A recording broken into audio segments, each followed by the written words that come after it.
Assalamualaikum warahmatullahi wabarakatuh. Selamat sore teman-teman semua. Ini karena sudah janji aja saya mau bikin video tentang buah-buah yang prospek untuk dikembangkan di Kalimantan Barat. Jadi saya buatkan. Sudah malam sebenarnya, jadinya posting tengah itu mungkin bisa lebih ini. Kodok-kodok udah pada bunyi itu. Jadi teman-teman, kenapa saya buat video ini?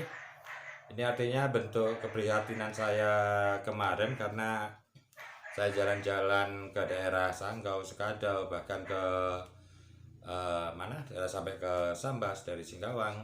Itu banyak sekali pekebun yang bisa dikatakan tidak berhasil lah, ya kan. Walaupun tanamannya bagus, kadang varietasnya salah. Jadi yang jadi masalah itu pertama penentuan varietas yang salah dari awal, bahkan ada yang modal di atas 1,2 M itu ternyata gagal karena banyak varietas yang salah ditanam. Misalnya untuk perkebunan yang ditanam malah kelengkeng Diamond River yang buahnya basah tipis kan, terus mangga harum manis yang rentan terhadap penggerek dan lain sebagainya. Ada pula yang kegagalannya karena masalah di perawatan, ya kayak kemarin yang di Singkawang itu jambu kristal bisa tingginya sampai 5 meter.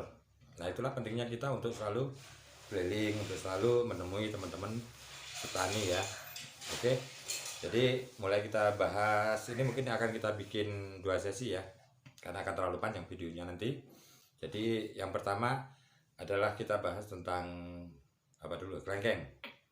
Kelengkeng itu rekomendasi saya itu ada 2 jenis saja yang untuk sekali dikebunkan. Yang pertama adalah kelengkeng itoh dan yang kedua adalah kelengkeng new crystal, karena kedua varietas itu memang cocok untuk dikembangkan di wilayah Kalbar. Kayak kita sudah lihat kemarin yang di Rasau, yang di Nangkataya, pertumbuhannya baik yang di dataran rendah atau dataran tinggi itu masih bagus. Tapi untuk yang di tanah gambut perawatannya agak ekstra ya, dia pertumbuhannya stagnannya akan lama, yang perlu dipertimbangkan. Cari tanah yang tidak banjir, tanah yang keras ya, diutamakan seperti itu. Jadi untuk wilayah dataran tinggi saya pikir untuk pengembangan kelengkeng lebih bagus, walaupun di dataran rendah masih memungkinkan ekstra lah. Jadi kalau untuk di kelengkeng yang pertama adalah kelengkeng itoh. Itoh itu produktivitasnya yang pernah kita hitung 2 tahun ya, karena dibuahkan 2 tahun. Jadi kelebihannya kelengkeng itoh atau new crystal itu buahnya lebat, dagingnya tebal, kualitas bagus, bisa masuk kelas swalayan. Tapi untuk kelemahannya ya, sebenarnya bukan kelemahan kalau saya pikir. Jadi kelemahannya harus diboster untuk membuahkan. Itu menurut saya adalah kelebihan, karena dengan diboster kita bisa atur masa tanamnya. Kelengkeng dari bunga sampai bunga jadi itu sekitar 5 bulanan, dari bunga sampai panen. Jadi 14 bulan itu bisa 2 kali panen, 14 bulan ya, bukan setahun. Di kelengkeng itu produktivitasnya sekitar angka 1,8 sampai 2,2 per tandannya. Dalam 1 kali panen di umur 2 tahun kemarin sudah kita hitung di angka 15 sampai 17 kilo per pohonnya. Nah, terus untuk di new crystal itu tembus sampai 24 kilo. Kalau di new crystal per tandan bisa mencapai 3 kilo karena bunga malainya demikian panjang, artinya produktivitasnya lebih bagus di new crystal. Tapi perlu diingat bahwa saya pikir nantinya kualitas buahnya itu tetap bagus di itoh. Itoh lebih kering ya, lebih kering. Kalau di new crystal dia lebih basah, yang ada di daerah sinilah yang sudah pernah kita rasakan. Tapi saya pikir 2 varietas itu tetap paling recommended untuk dikembangkan. Pertama kelengkeng, terus yang kedua adalah mangga. Mangga ini kita agak ribet juga. Mangga itu sulit sekali kita tentukan varietasnya karena serangan hama penggereknya begitu luar biasa untuk di Kalimantan Barat. Yang penting jangan nanam harum manis, itu jelas fatal, mudah sekali terserang penggerek.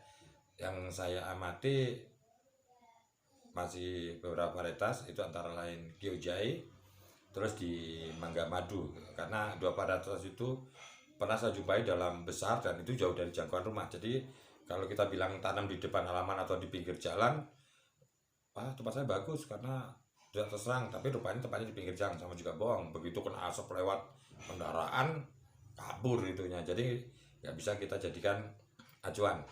Jadi untuk sementara dua varietas di mangga madu dengan di mangga Gyojai bagi yang mau menanam mangga. Kalau ada yang lain nanti yang lebih tahan akan kita berikan informasinya.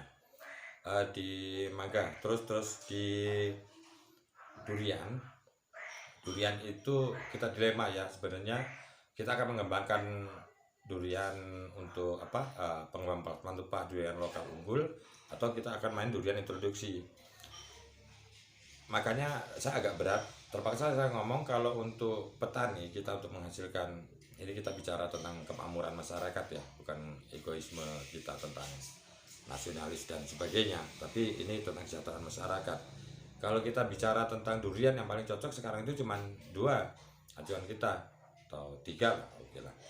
Itu di durian musangking, montong, sama durian kani. Itu yang sudah pernah saya lihat sendiri, saya makan buahnya. Artinya kalau di musangking saya belum makan ya, kalau lihat ya sudah, yang sudah berbuah sudah, walaupun tidak pernah makan. Jadi masalah untuk kamu musangking rata-rata tertutup, akses kita buat masuk agak sulit. Tapi 3 varietas itu sendiri atau varietasnya kita sudah lihat sendiri, terusan betul cepat-cepatan berbuah, jumlah buah.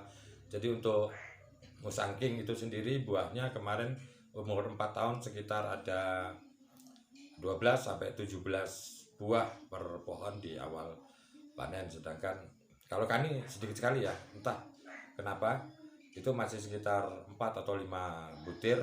Untuk dimontong rata-rata di 4 atau 5 tahun buahnya sekitar 15-an buah. Kalau satu buah itu 4 kilo ya 3 kilo aja udah lumayan. Artinya untuk durian cuman ini yang bisa kita rekomendasikan. Nanti teman-teman bisa hubungin kami ya. Untuk yang di Kalbar, luar Kalbar atau tiap daerah tentu akan berbeda, ahlinya juga berbeda. Saya bukan ahli, kebetulan kita sering ngamatin saja. Jadi saya tekankan ini untuk di masyarakat Kalbar. Untuk terus lainnya di jambu air ya, nanti yang lainnya kita bahas besok. Untuk di jambu air itu saya sarankan untuk yang warna hijau itu di TSG, Taiwan Super Green. Jangan nanam madu Delhi. Madu Delhi itu investasinya biasanya agak besar karena dia harus pakai planter bag.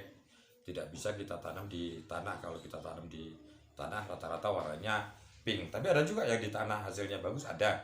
Tapi sementara yang kita lihat itu rata-rata yang di tanah jadi pink. Nah, makanya untuk varietas warna hijau besar manis itu ada di mangga TSG, Taiwan Super Green.